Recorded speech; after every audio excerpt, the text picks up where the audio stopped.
Olá, queridos ouvintes, eu sou Ellen Maia, graduanda em Letras Inglês e bolsista do EFOPLE. O tópico deste episódio do EFOPLE Connects é material didático situado e autoria docente nas aulas de língua inglesa. Para tratar disso, nós convidamos o professor Matheus de Almeida Barbosa, professor do Centro Estadual de Línguas da Paraíba, o CELIM, para uma entrevista na qual ele dialoga conosco sobre o processo de criação de um material pedagógico para aulas de língua inglesa totalmente autoral. Então, professor Matheus, muito obrigada pela sua disponibilidade, por estar aqui. Agradecemos demais por ter aceitado o convite. E para começar, você poderia se apresentar para os ouvintes e falar um pouco sobre a sua formação e o seu contexto de trabalho no Centro de Línguas do Estado? Pode ficar à vontade.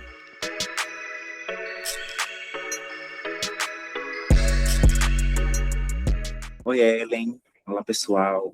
Então, sou Matheus Barbosa, sou professor de língua inglesa, cheguei nas letras depois de passar um período ali na saúde, sou odontólogo de primeira formação, porém, desde o começo do curso de odontologia, eu já também comecei a trabalhar como professor de inglês. E depois disso, deixei o odonto completamente, fui para fazer graduação, mestrado, doutorado, e hoje em dia eu estou aqui no Centro de Línguas como professor de inglês e atualmente também estou na coordenação de língua inglesa e na coordenação dos materiais didáticos que a gente está produzindo. Sobre o CELIM, eu posso falar alguns dados mais históricos e alguns dados sobre o que a gente faz hoje em dia, Historicamente, o CELIM ele foi criado lá no começo da década de 70, em 1972, mais ou menos. A gente já está com um pouco mais de 50 anos, caminhando já para os 55 anos ano que vem. E atualmente a gente, enquanto Centro Estadual de Línguas, a gente oferece cursos de inglês, espanhol, francês, alemão e português. Português, no caso, português como língua estrangeira e também português para outras necessidades que possam surgir, como, por exemplo, português para concurso, português para Enem, redação. Então, a gente tem uma variedade de cursos para abranger o que o pessoal quiser estudar aqui em relação a línguas. Ok, muito obrigada por esclarecer qual é a dinâmica, do ensino do CELIM. Acredito que esclareceu para muita gente que não conhece a instituição, inclusive para mim, que não sabia sobre vocês também ofertarem português como língua estrangeira, novidade. Já que estamos falando de material didático, é comum que cursos de línguas estrangeiras utilizem materiais didáticos produzidos por editoras conhecidas, sejam nacionais ou internacionais. Pensando nisso, professor, o que levou o CELIM a criar o próprio material didático? Sempre foi dessa forma? Essa pergunta é bem interessante, Então, eu fico bem feliz de ter sido convidado para falar um pouco sobre isso, porque quando você pergunta sempre foi assim, eu posso dizer que não. E aí o contexto do CELIM, para começar realmente nessa proposta de fazer os próprios materiais, ele surgiu muito do contexto que eu acho que a grande maioria, se não todo mundo, que trabalha e que estuda em cursos de idiomas pelo Brasil e pelo mundo, acontece, que são os livros, como você disse, feitos por grandes editoras, a maioria delas internacionais, que vão custar um valor que, pelo menos aqui no Brasil, e especialmente no contexto que a gente está, de educação pública, não é alguma coisa viável, e que aí dá margem para o que acontece, que é a questão de cópias de materiais, que as editoras ficam em cima das escolas, que as escolas não têm como evitar, muitas vezes. Então, a gente partiu desse contexto aí, que acontecia até mais ou menos 2020, 2021, que foi quando a gente começou a pensar realmente nesses materiais. Também, só para dar um contexto histórico, você perguntou, sempre foi assim, de usar os materiais de outras editoras.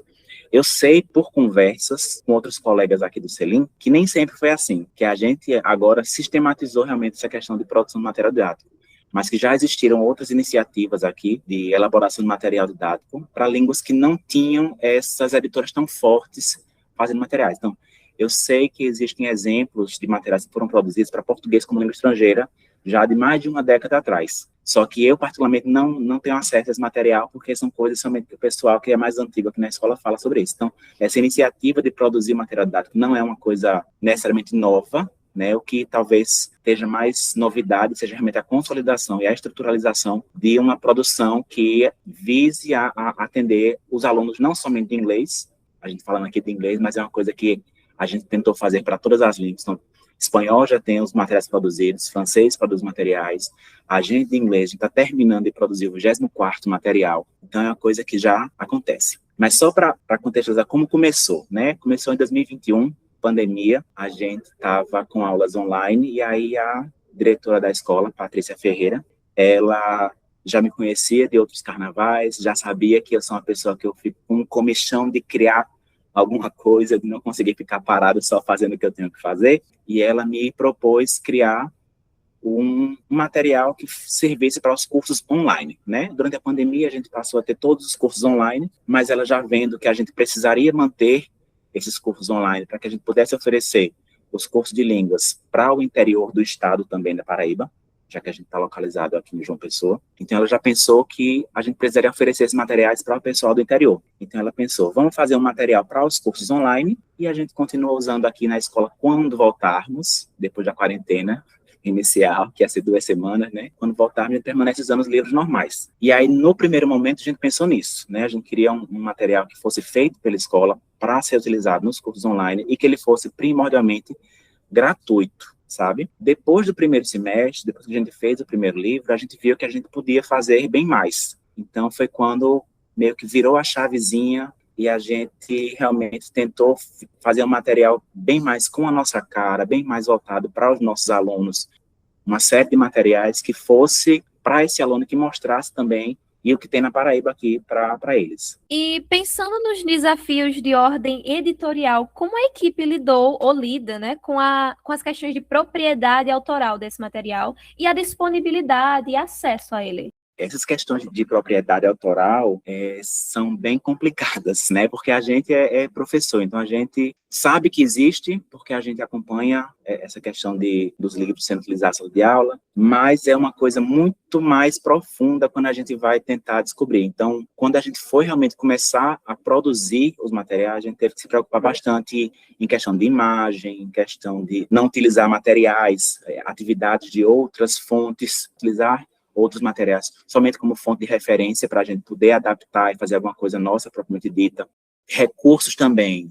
A gente procurou bastante criar alguns recursos didáticos que a gente pudesse utilizar e que fossem abertos, né? Então, eu digo que foi um período mais difícil para a gente começar realmente a produzir efetivamente em uma escala maior, porque a gente dependia muito de achar materiais e achar recursos que eles fossem realmente abertos. Até porque a gente não tinha tanta... não é como hoje, a gente tem a inteligência artificial, que, de certa forma, facilita um pouco isso, mas na época a gente não tinha isso. O que a gente tinha eram um site que trabalha com listening, um site que trabalha com textos. A gente tem alguns sites grandes de algumas agências internacionais que trabalham com material didático ou com atividades feitas e que eles disponibilizam, só que eles disponibilizam já deixando lá que no termo de uso deles, que você, se for utilizar, tem que utilizar na integridade, só que a gente não queria na integridade, porque se fosse na integridade, a gente não estava fazendo o nosso. Então, a gente, muitas vezes, olhava, isso aqui está bem legal, mas não dá para a gente usar, porque se a gente for usar o primeiro, tem que usar o segundo, o terceiro, o quarto, então não dá. Foi um pouco difícil no começo, mas hoje em dia já é um pouco mais fácil, que a gente já meio que encontrou o caminho das pedras, a gente já encontrou como é que a gente contorna alguns desses problemas aí, realmente, de ordem editorial, né? E para disponibilizar, atualmente, a gente disponibiliza para os nossos alunos através do Google Drive. A gente disponibiliza para os alunos através dos professores, eles mandam esses links para os alunos, né? E os professores também têm, através de um drive privado, acesso ao conteúdo do material do professor e também dos áudios e das atividades para compartilhar com os alunos.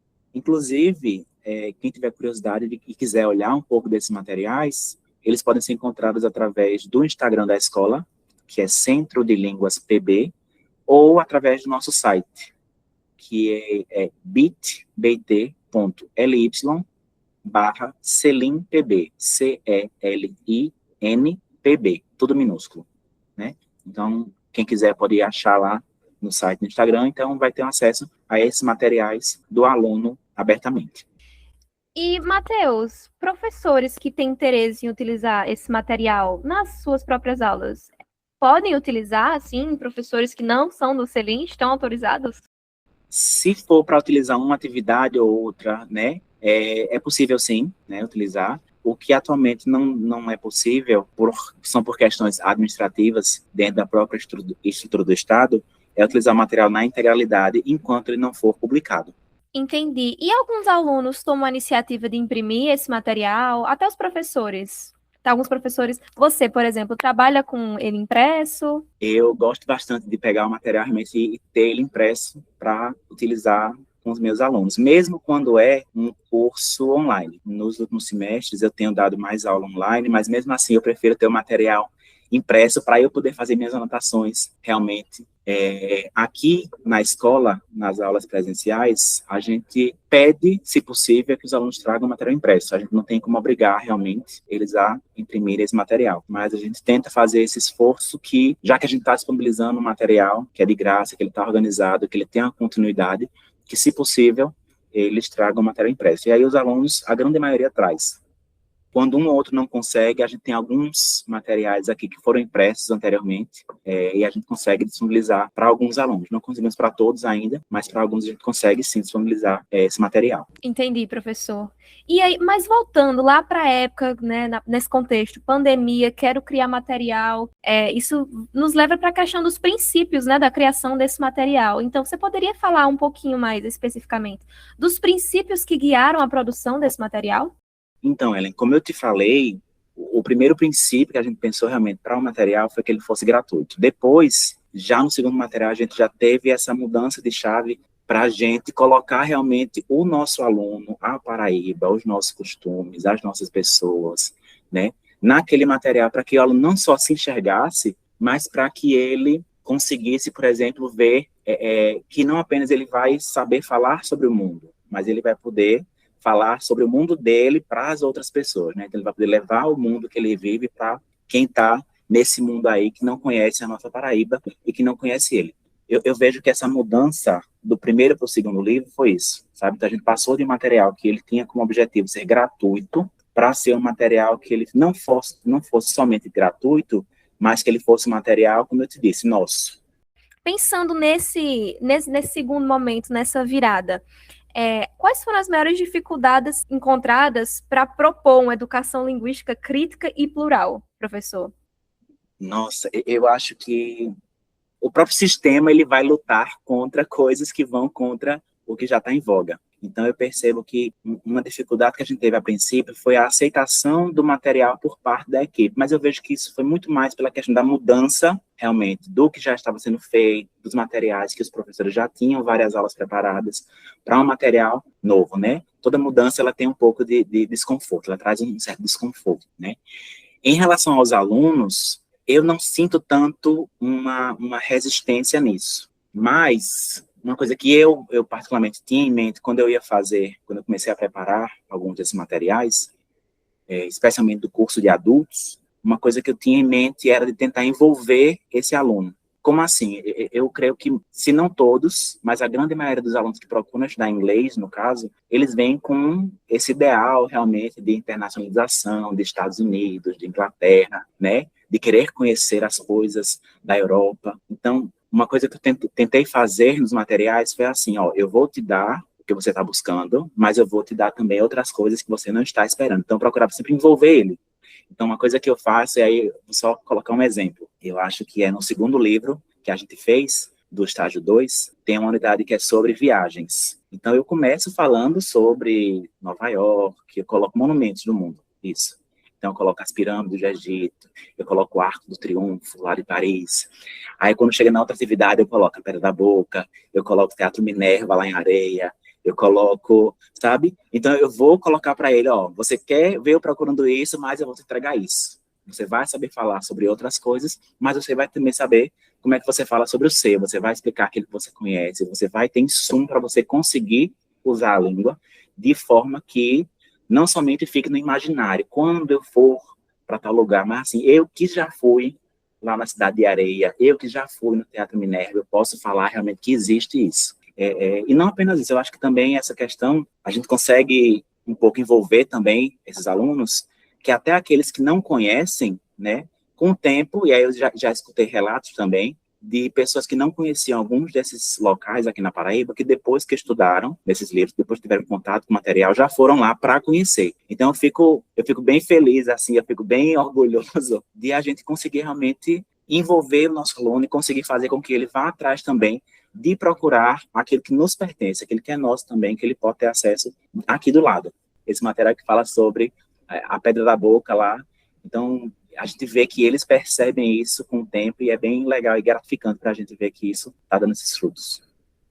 Alguns alunos de níveis mais baixos de inglês, né, de níveis mais básicos, eles às vezes não conseguem perceber porque estão estudando inglês pela primeira vez, mas é uma coisa bem interessante a gente ver isso para os alunos que estão em níveis mais avançados, né, que eles já conseguem, já viram alguns materiais, então eles pegam e falam assim, oxe, como assim? Tem um material que fala aqui sobre a festa do Bode Rei, como é que é isso? Professor, isso se relaciona muito com a nossa próxima pergunta, que fala sobre esse conceito do mundo de plástico, geralmente trazido nos materiais didáticos dessas editoras mais conhecidas nacionalmente e internacionalmente. A autora Denise Sherrill, ela traz esse conceito do mundo de plástico e faz relação com como nos livros didáticos é perpetuado marcas globais, fast food, resorts, aquela coisa da família do comercial de margarina. Então, você diria que pensar em trazer a festa do Bode Rei, pensar em trazer atrações do nosso próprio estado, é uma maneira que vocês, enquanto produtores de material didático, vocês tentam se contrapor a esse mundo de plástico, esse conceito trazido pela autora? Eu acho que sim, né? Eu não diria que é uma coisa que a gente... E aí é o processo de revisão, né? A gente está sempre nesse processo de revisão dos materiais, mas eu não diria que foi uma coisa intencional, proposital, no sentido de vamos combater essa visão do mundo capitalista, plástico. Nós, como professores que somos críticos, nesse ambiente que a gente procura realmente fazer o melhor para a educação, para os nossos alunos, considerando a realidade deles, então a gente, por natureza, a gente já tenta, não é por natureza, mas a gente por reflexão mesmo, né, porque a gente sempre por natureza, pensar no que a gente é ensinado, a gente não é ensinado a isso, a gente precisa refletir realmente. Mas, enfim, a gente vai e tenta sempre refletir, colocar coisas que fujam um pouco disso. Então, quando a gente fala, por exemplo, nessas famílias de margarina, de comercial de margarina, é uma coisa que nunca foi muito nossa praia, no sentido de a gente nunca pensou em mostrar isso daí. Até porque a equipe que faz o livro aqui, né, não sou eu sozinho, mas a equipe que faz o livro é uma equipe bem diversa. Então, só para você ter uma ideia, e aí eu vou citar um exemplo, não do material dos adultos, mas do material para as crianças de 8 e 9 anos que a gente tem aqui, tá? Nesse material de 8 e 9 anos, ele já foi criado pensando realmente em fazer um material nosso, aquele material de dentro realmente. Então, ele se foca num personagem que é um menino negro, chamado Bill, né? E aí a gente faz a brincadeira do Bill, do Severino, e do Bill, do Bill. E aí Bill, ele é uma criança que mora aqui na Paraíba, é uma criança negra, que mora com a mãe, né? Ele tem um primo que é deficiente físico, que aparece no material, então a gente vai sempre contrapondo essas histórias, a gente tenta fazer isso já desde as crianças com 8 anos, né? Então a gente, mesmo que não tenha sido um princípio norteador quando a gente foi pensar nesse material, mas foi alguma coisa que a gente teve em mente sempre em fazer isso, de mostrar outras pessoas, mostrar outras realidades, que não somente aquela que é propagada pela mídia mais corrente. E ao criarem o próprio material, como vocês, professores Juscelin, lidam com a questão do padrão linguístico e da pronúncia nativa? Por exemplo, no ensino de língua inglesa, a gente tem aquela dualidade do inglês americano e inglês britânico. Então, o material didático de vocês, ele explora variedades não hegemônicas da língua e de que forma? Boa pergunta. E essa pergunta ela é bem interessante porque a gente que estuda inglês, né, que a gente vai olhar mais para dados estatísticos, a gente sabe que, estatisticamente, a gente tem mais chance de falar inglês com falante não nativo do que com falante nativo.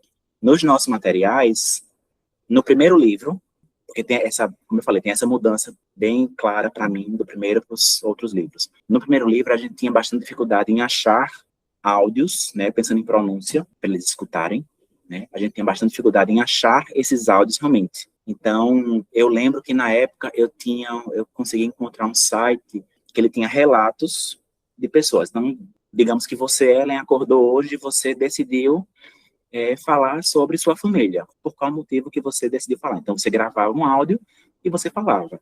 eu sou Ellen, minha família é composta por tais pessoas, tem minha mãe e meu pai, você gravava isso e mandava para esse site. E aí, no primeiro livro, a dificuldade era de achar os áudios que se encaixassem com o que a gente queria fazer. Já no segundo livro, mudou, porque a equipe aumentou, a proposta se expandiu, e a gente começou a gravar os nossos próprios áudios, né? Então, a gente saiu, e a gente tentou realmente sair desse padrão de pronúncia americano-britânico para trazer as nossas vozes. Então, é bem interessante dar aula hoje em dia, porque a gente está dando aula, e o aluno, depois que escuta um áudio, a gente começa escutando, e fala assim, eita, esse aqui foi eu que gravei. Aí o aluno escuta e fala assim, professor, esse é o senhor? Eu falo assim, sou eu, né?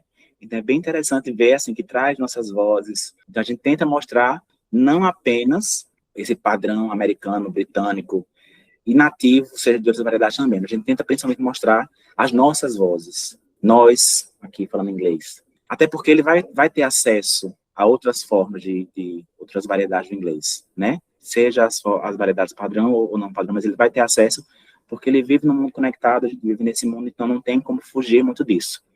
Hoje em dia, a gente tem algumas ferramentas de inteligência artificial que a gente consegue transformar texto em áudio. Então, a gente tem a possibilidade de pegar vozes mais realistas de falantes nativos, seja de variedades americanas, variedades britânicas, variedades indianas, variedades australianas. E aí é uma coisa que eu jogo aí para quem estiver escutando, se souber de alguma ferramenta, que eu gostaria de escutar pessoas de outras nacionalidades, de outras línguas, falando inglês como segunda língua, sabe? Eu acho que é uma coisa que a gente talvez pudesse enriquecer ainda mais, sabe? Imagina um coreano, eu tenho um áudio de um coreano falando inglês, só que com características do coreano nessa fala. Eu tenho uma pessoa que fala árabe falando inglês também, porque a gente consegue gerar, só que ele gera com muito erro hoje em dia com a IA, né? Então, eu acho que talvez, pensando nisso, seja uma coisa que se alguém souber, eu vou até agradecer se compartilhar aí com o pessoal e chegar até mim. Maravilha. E, professor, e sobre essas ferramentas que vocês já usam para a produção desses áudios? Você pode compartilhar algumas? Nossa, eu posso falar sites? Pode sim, com certeza. Posso? Certo, então, tem um site que a gente gosta bastante de usar, que é o play.ht.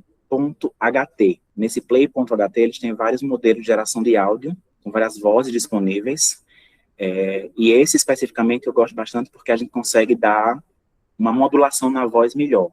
Então, a gente consegue aumentar o pitch, a gente consegue dar intenção naquela voz. Então, a gente consegue dizer se naquela fala, né, naquele trecho de áudio, se a pessoa está surpresa, se a pessoa está alegre, se a pessoa está triste. Então, a gente consegue fazer um pouquinho dessa modulação e deixar um áudio mais natural, não ficar um áudio tão robótico.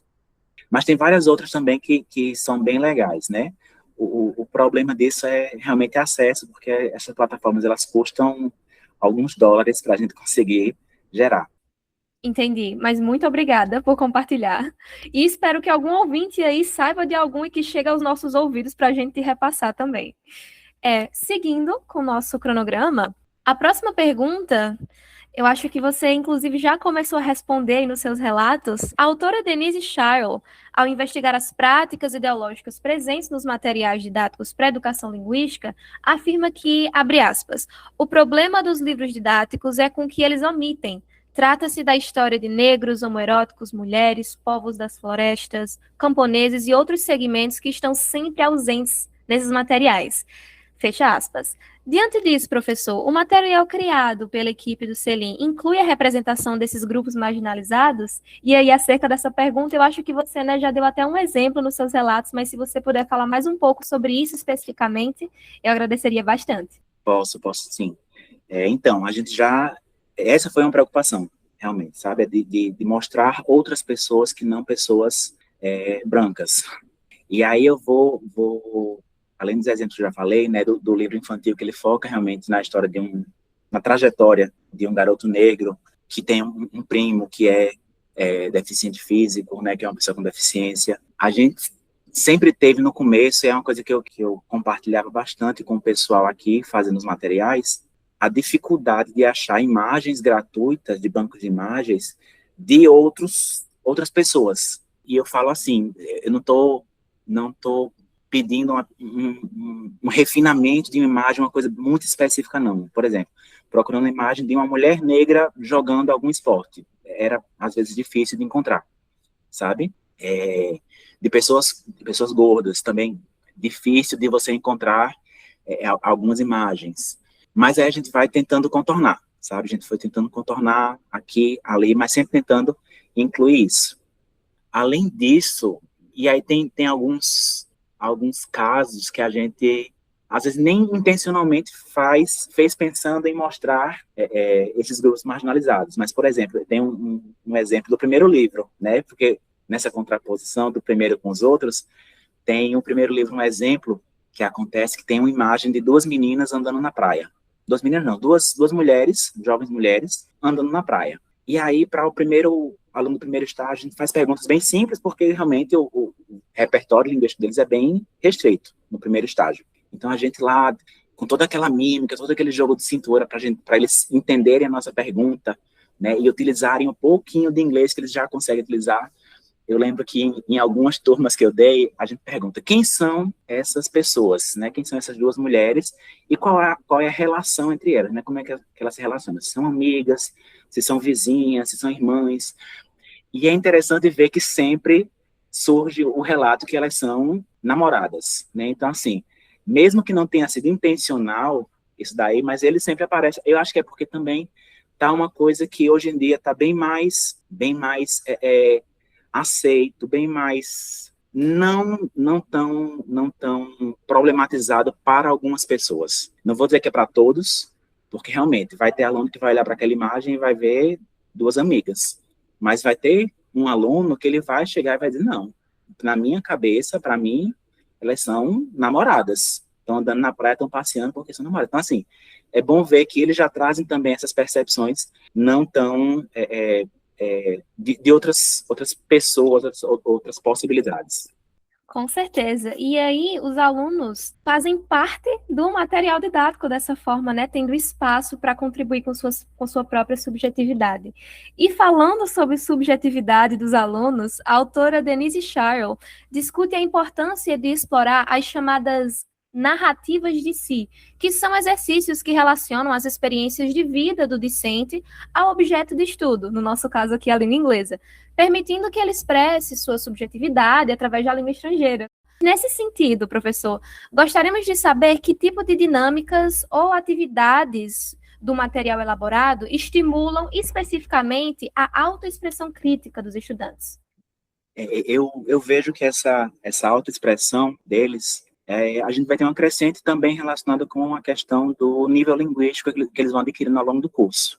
Como eu te falei, uma coisa que a gente tentou especificamente, tentou bem claramente, enquanto princípio do livro, foi trazer realmente a nossa realidade a partir do segundo livro. Teve essa diferença aí. Então, como eu disse, é bem interessante ver que eles vão falar sobre viagens. E aí eles veem que existem locais da Paraíba sendo retratados, eles conseguem contar, lógico, dentro do repertório linguístico que eles conhecem, que eles conseguem produzir, eles já começam a falar sobre aquilo ali. E aí isso vai se repetindo em outros momentos. Então, por exemplo, quando a gente vai falar sobre, eu lembro que tem uma unidade, não vou lembrar agora especificamente qual livro, mas tem uma unidade que fala sobre histórias do passado, né, que é para basicamente ver questões de simple past, ali lá no comecinho.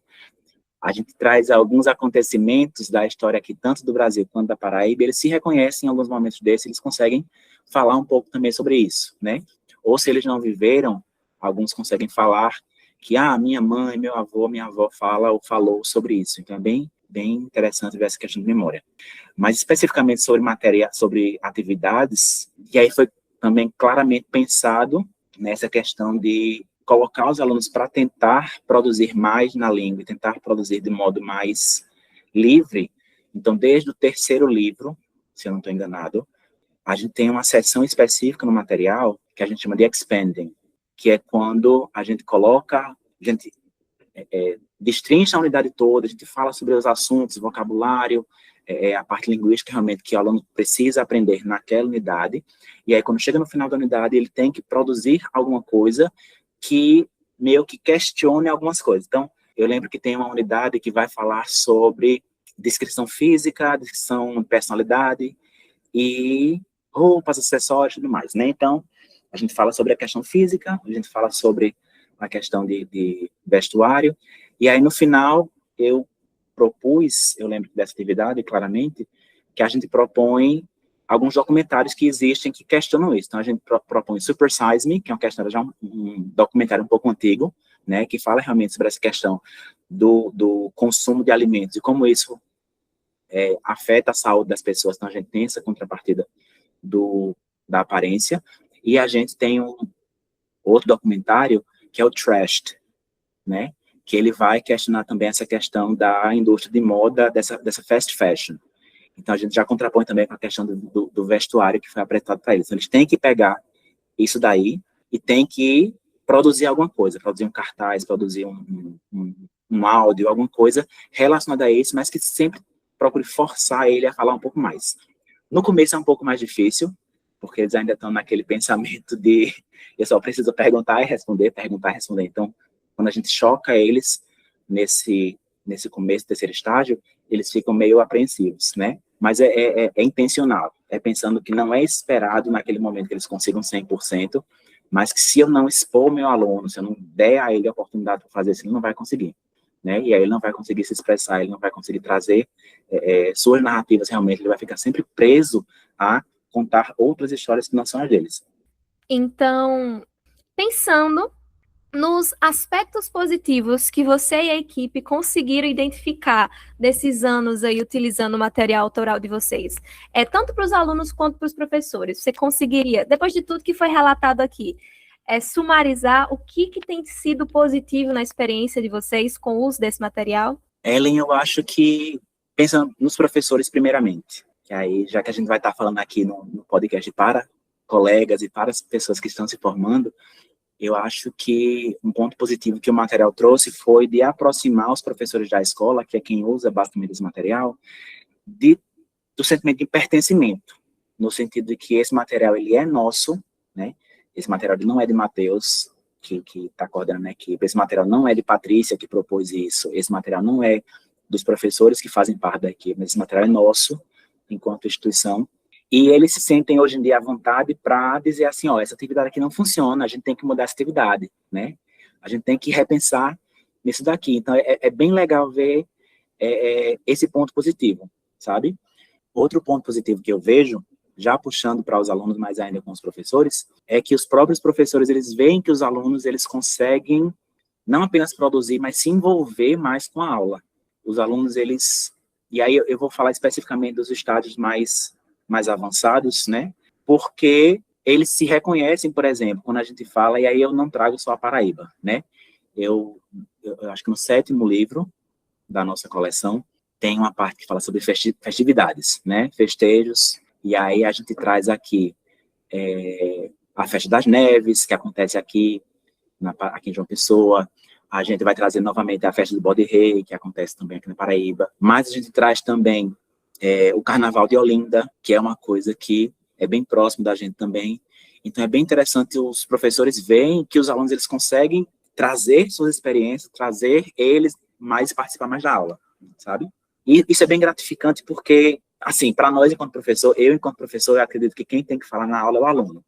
Eu estou ali para dar o meu show, mas o meu show quem dá é o aluno quando ele está conseguindo falar. Então, quando eu vejo que meu aluno está conseguindo realmente falar na língua aula, que ele está conseguindo se colocar, que ele está conseguindo, ele está empolgado para falar sobre a experiência que ele teve, sobre a experiência que ele quer compartilhar com os colegas, então aquilo ali vale muito para mim. Matheus, você mencionou que uma grande equipe, né, esteve aí envolvida na produção desse material. Para a gente reconhecer o trabalho dessas pessoas, você poderia falar um pouco quem são essas pessoas que produziram, que estão lá desde o início, ou pessoas que vieram depois? Posso sim.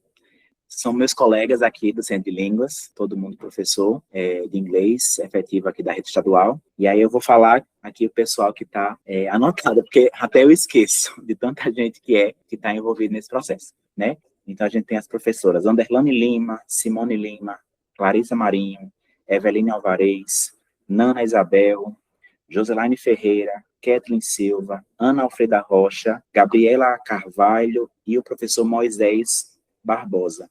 E, além desse, também a gente tem que dar os créditos a quem ajudou a gente a gravar durante muito muito tempo, né? A gente gravava os áudios lá na sala dos professores, a gente montava um pequeno estúdio de gravação com o Leandro Carvalho, que é esposo de uma das professoras da equipe, que ele gostava dessa parte de gravação, então ele gravava com a gente, ele editava, era bem legal isso daí. Então, fica aí os créditos para o pessoal que está envolvido nessa produção e que a gente da escola deve bastante a eles também pelas contribuições e por tudo que eles fizeram pelo material também. E caminhando para o encerramento desse episódio maravilhoso, professor, muito obrigada por todos os relatos. Eu acho que esclareceu muitas coisas em relação à produção do material autoral, desde as dificuldades, né, até o quão empoderador é para o professor, né? Estamos aqui no contexto falando com os nossos pares, então empodera muito a questão da voz, né? Eu só consegui, enquanto você falava, eu só consegui pensar, nossa, então o professor, ele sente que tem mais voz de questionar e de propor coisas novas. E para a nossa profissão isso é magnífico, além de nos aproximarmos uns dos outros. Professor, então, quais são as perspectivas futuras para esse material no Selim hoje? O que é que se discute, o que é que se tem de objetivo para esse material?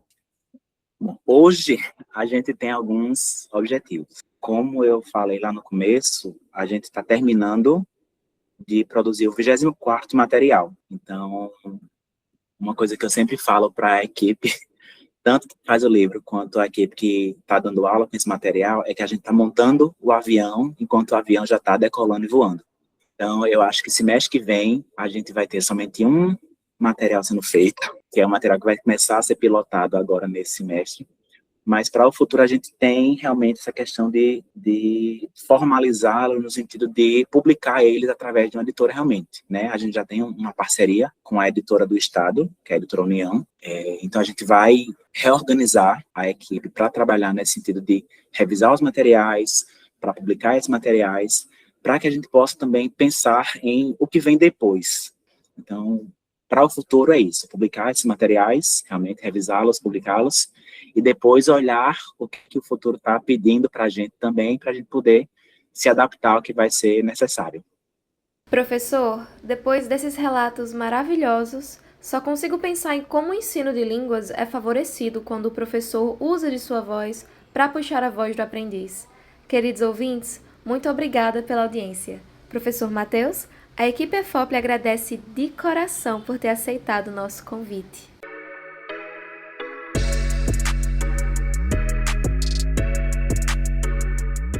Obrigada por ouvir o EFOPLE Connects. Esse podcast é uma produção do programa de extensão EFOPLE. Se essa é a sua primeira vez aqui, não esqueça de seguir o nosso canal nas principais plataformas de streaming. Eu sou Ellen Maia, muito obrigada pela sua audiência. See you!